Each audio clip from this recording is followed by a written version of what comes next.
Perkenalkan, namaku Nina. Aku seorang wanita berusia 25 tahun. Aku telah menikah dengan seorang petani yang bernama Ipung. Sebagai istri, aku sudah melakukan sesuatu yang berdosa di belakang suamiku. Udara pagi begitu sejuk. Aku dan Mas Ipung bergegas menuju sungai kecil yang ada di lereng bukit.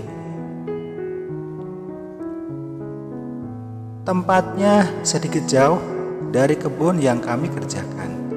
Karena itulah aku tidak berani pergi sendirian. Kami tinggal di sebuah pondok kebun yang tempatnya sedikit jauh dari desa. Kami mengelola tanah kebun milik mertuaku. Faktor ekonomi yang memaksa kami harus menetap dan tinggal di kebun itu. Setiap hari aku dan Mas Ipung memulai pagi dengan berangkat ke sungai untuk mandi dan mencuci pakaian serta piring dan mengambil air. Mas Ipung adalah suami yang pengertian dan penyayang. Meskipun kami hidup susah dan hidup pas-pasan, tapi kami hidup bahagia. Namun saat itu rezeki dan keberuntungan belum berpihak kepada kami. Di tahun pertama lahan kami belum membuahkan hasil yang memuaskan. Hanya sekedar cukup untuk makan sehari-hari. Suatu ketika Mas Ipung pergi ke kampung untuk menjual hasil kebun. Kebetulan di kampung itu ada pekan di setiap hari Minggu. Mas Ipung berangkat ke kampungnya pagi-pagi sekali. Jadi hari itu kami tidak sempat pergi ke sungai. Sementara persediaan air di pondok sedang habis, lalu aku memaksa diri membawa 2 jerigen air menuju lereng bukit untuk mengambil air sembari mandi. Awalnya aku takut pergi sendirian, tapi tak apalah, sekalian aku mandi, gumamku. Airnya di lereng bukit itu sangat bersih dan jernih, sehingga membuat aku betah berlama-lama di sungai.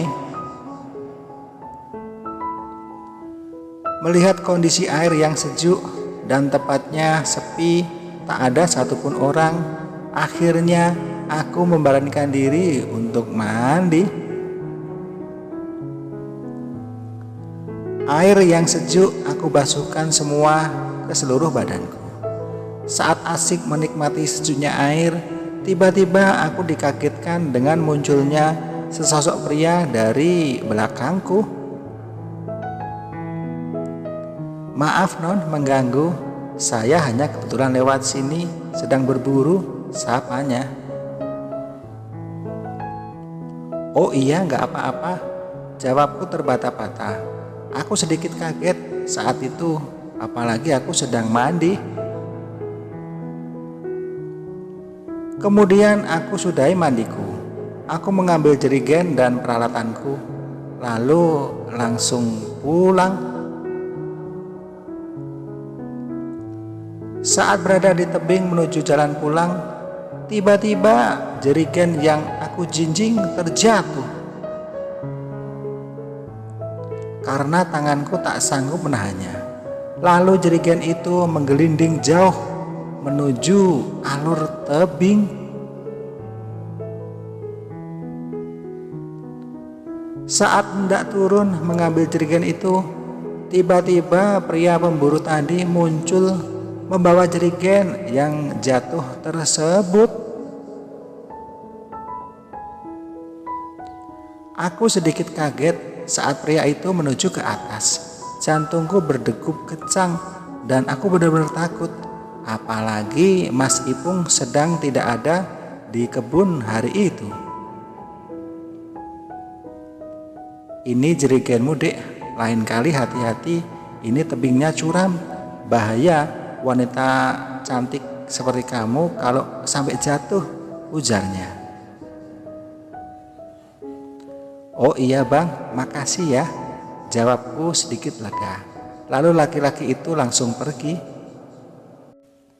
Di jalan menuju pulang, aku sempat berpikir, tadi pasti laki-laki itu memperhatikan aku, karena dia memuji dan bilang kalau aku ini cantik. Siang hari menuju sore, Mas Ipung sudah pulang dari menjual hasil kebunnya. Kamu udah pulang, Mas? Sapaku sembari mengambil karung yang digendong Mas Ipung. Iya sayang, jawabku singkat. Capek ya Mas? Tanyaku sambil melihat tetesan keringat di wajahnya. Enggak sayang, udah biasa kayak gini dari kecil malah, ucapnya sambil memberi hadiah di keningku. Setelah itu aku langsung membuatkan kopi untuk suamiku. Sambil minum kopi, Mas Ipung bercerita bahwa ada temannya yang menawarkan dia pekerjaan menjadi TKI. Singkat cerita, dengan sedikit berat hati, akhirnya aku mengizinkan Mas Ipung bekerja menjadi TKI. Karena itu semua demi masa depan kita juga. Setelah sepakat, Mas Ipung memutuskan untuk berangkat minggu depan. Sementara aku memilih menunggu Mas Ipung di kebun saja. Rasanya tidak enak jika aku hanya menumpang di rumah mertuaku. Malam hari sebelum Mas Ipung pergi, aku merasa sedih. Malam itu adalah malam terakhir aku bersama suamiku dan akan terpisah dalam waktu yang cukup lama. Berat rasanya kalau diselimuti dengan rasa takut karena tinggal sendirian, tapi aku harus menjadi wanita yang kuat demi masa depan kami. Malam itu suasana di kebun begitu dingin. Mungkin cuaca sedang mengerti tentang apa yang kami inginkan malam itu.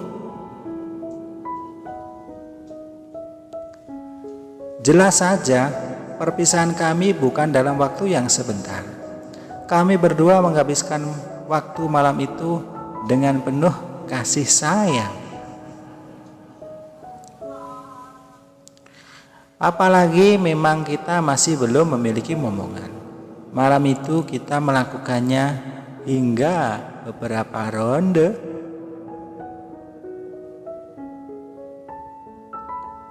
Suasana malam itu sangat spesial dan terasa seperti malam awal pernikahan. Tentunya setiap orang pasti tahu seperti apa kami malam itu. Setelah selesai larut dalam keindahan, suamiku berkata, "Dek, kamu jaga diri baik-baik ya. Aku mencintaimu.